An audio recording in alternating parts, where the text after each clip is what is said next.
घर में आनंद की तरफ दौड़ गई। समीर के पिता ने सुरभि को आशीर्वाद देते हुए कहा, तुम तो हमारे अंधेरे जीवन में चिराग की तरह आई हो बेटी।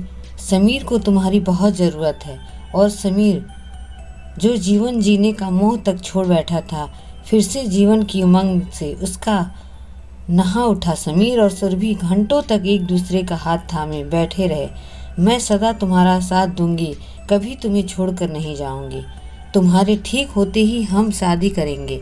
सुरभि ने स्नेह से कहा तो मानो अग्नि स्नान की पीड़ा को भोगते समीर की आत्मा पर मरहम सा लग गया है।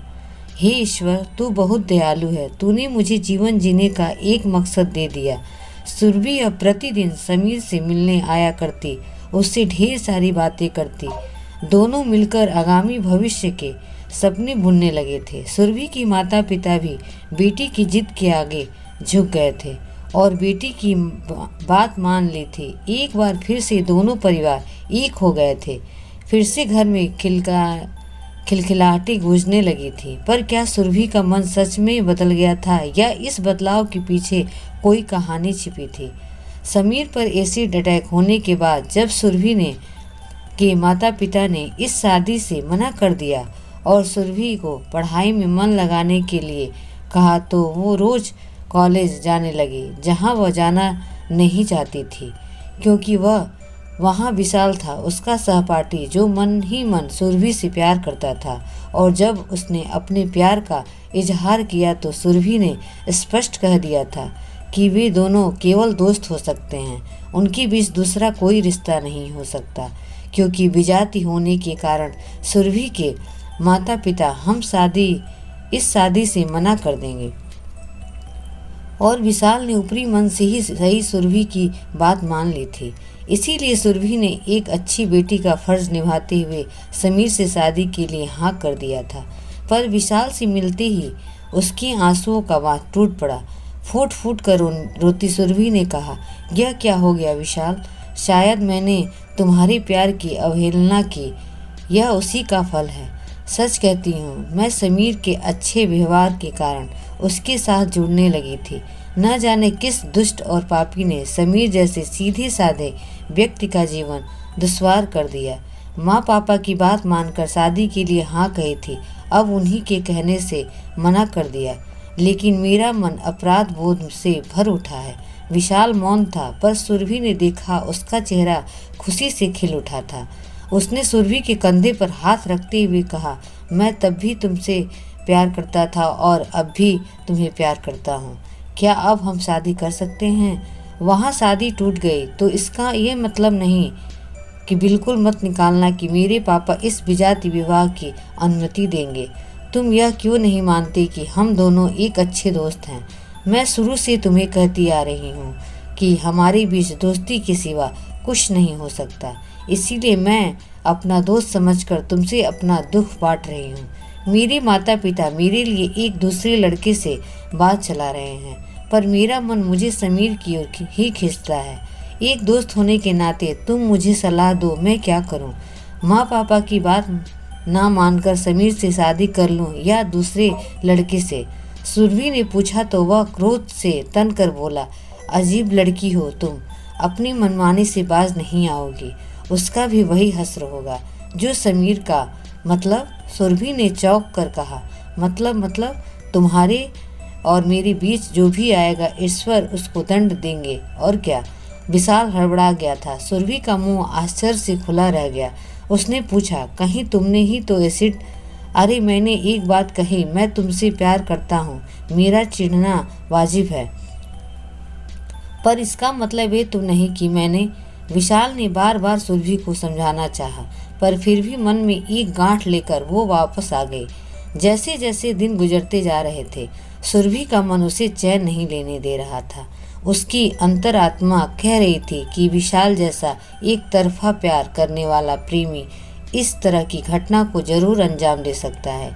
और पुलिस को भी तो अब तक कोई सुराग नहीं मिला था कि किसने समीर के साथ इतना घटिया कार्य किया था। एक दिन सुरभि ने अपने माता पिता को खुलकर सारी बात बताते हुए कहा, पापा, क्या मानवता के नाते नहीं लगता कि हमें एक बार पुलिस को यह जानकारी देनी चाहिए कि यह विशाल भी हो सकता है, और अगर नहीं हुआ तो ठीक है, लेकिन अगर हुआ तो इसीलिए पुलिस को बता देना ही ठीक होगा। दूध का दूध और पानी का पानी हो जाएगा। सुरभि अपने विचार पर दृढ़ थी। उसके पिता ने कहा, ठीक है बेटी, मैं तेरा हर परिस्थिति में साथ दूंगा। पुलिस की पूछताछ जारी थी। ऐसे में एक दिन सुरभि ने अपने मन का सब पुलिस के सामने जाहिर कर दिया। पुलिस अपनी कार्रवाई में लग गई और सुरभि ने फिर से समीर के जीवन में प्रवेश कर लिया। अब दोनों परिवार हर्षित थे। विवाह की तैयारी चल रही थी। डॉक्टर ने कह दिया था कि 6 महीने के बाद समीर की स्थिति में काफ़ी सुधार हो जाएगा, तो आप वह विवाह कर सकते हैं। कई महत्वपूर्ण सर्जरी के बाद समीर का चेहरा अब काफ़ी हद तक सुधर गया था। सुरभि का मन हमेशा एक अनजाने भय से धड़कता रहता। अगर विशाल की दोषी निकला तो समाचार पत्रों और मीडिया के माध्यम से यह खबर सब जगह फैल जाएगी कि विशाल ने सुरभि के कारण समीर पर एसिड अटैक किया। ऐसे में सुरभि अपनी बेगुनाही का सबूत कैसे दे पाएगी समीर को कि उसके और विशाल के बीच कुछ नहीं था, क्योंकि यह समाचार पत्र और मीडिया वाले इन दोनों के बीच अदृश्य तथ्य को ढूंढ कर झूठ सच मिलाकर संसार के सामने लाएंगे। तब तो सुरभि किसी को मुंह दिखाने के काबिल नहीं रहेगी। दिन रात वह भी मानो एक अग्नि स्नान ही कर रही थी। रोज समाचार पत्र देखना, टीवी के एक एक न्यूज़ पर निगाह रखना उसकी रोजमर्रा की आदतों में शामिल हो गया था। वहीं दूसरी ओर समीर हर बात से बेखबर सुरभि के साथ का आनंद ले रहा था। दोनों आगामी जीवन के सपने बुनते रहते और फिर वही हुआ जिसका अंदेशा सुरभि और उसके परिवार को था। विशाल ने अपना जुर्म कबूल कर लिया कि उसने ही सुरभि के प्रति एक तरफा प्रेम के कारण समीर पर एसिड अटैक किया था। सरकार के द्वारा एसिड बेचने पर बैन होने पर भी विशाल ने एसिड जहां से ली थी उस दुकानदार का भी पता चल गया। पुलिस ने इस बात की अच्छी तरह व्यवस्था कर दी थी कि कोई भी मीडिया सुरभि को परेशान ना कर सके। फिर भी कुछ समाचार पत्रों के संवाददाताओं ने और कुछ मीडिया कर्मियों ने फोन करके सुरभि को परेशान कर डाला था। सुरभि का मन बहुत बेचैन था। उसे लग रहा था कि उसके सास ससुर या समीर इस बात को कभी नहीं मानेंगे कि उसका विशाल के साथ कोई संबंध नहीं था। पूरी रात वह बेचैनी से करवट बदलती रही। उसने समीर से फोन पर बात की तो उसे सब कुछ सामान्य लगा। उसने सोचा कि मम्मी पापा ने तो जरूर समाचार पत्र देखा होगा, शायद समीर को नहीं बताया होगा। जब सुरभि ने अनुराधा से बात की तो अनुराधा भी उसे सामान्य लगी। डरते डरते दूसरी सुबह अपने माता पिता के साथ सुरभि समीर के घर गई तो वहाँ का माहौल बहुत खुशनुमा। अनुराधा ने दौड़कर सुरभि का स्वागत किया और कहा, हम सब तुम्हारे आभारी हैं। आज तुम्हारे ही कारण पूरी दुनिया और हम सब यह जान सके कि समीर पर एसिड अटैक किसने किया था। तुमने पूरी हिम्मत के साथ सच का साथ दिया। हम जानते हैं इसमें तुम्हारा कोई दोष नहीं। तुम्हारी जैसी बहू पाकर हम तो धन्य हो गए।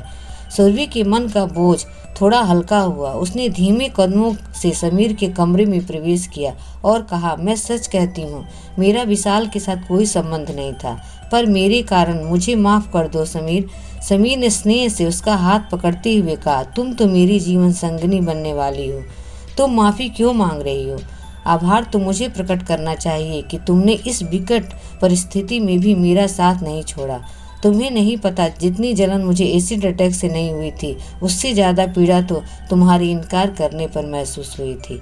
मैं दिन रात भीषण जलन में जलता रहता था। आज वास्तव में अग्नि स्नान से मुक्त हुआ हूँ। शरीर और आत्मा सब शीतल लग रहे हैं। दुखी सुरभि ने समीर के कंधे पर सिर टिका दिया। आंखों से आंसू बह निकले। अधर मौन थे, पर हृदय चीख चीख कर कह रहा था, हाँ, मैं भी सच कहती हूँ। कुछ महीनों से मैं भी अग्नि स्नान का दंश झेलती रही हूँ। पाप पुण्य झूठ सच सही गलत के घेरे में फंसकर बहुत जली हूँ, पर आज तुम्हारी बातों से मेरी वह जलन शांत हो गई और हम दोनों अग्नि स्नान से मुक्त हो गए। दोनों ने भीगी आंखों से एक दूसरे को देखा। दोनों की आंखें भविष्य का सपना बुन रही थी और ड्राइंग रूम में बैठे सभी परिजनों का सम्मेलन ठहाका इस तथ्य की पुष्टि कर रहा था कि आने वाले स्वर्णिम दिनों का शुभारंभ हो चुका है। अगर कहानी पसंद आई हो तो प्लीज़ लाइक एंड सब्सक्राइब जरूर करें।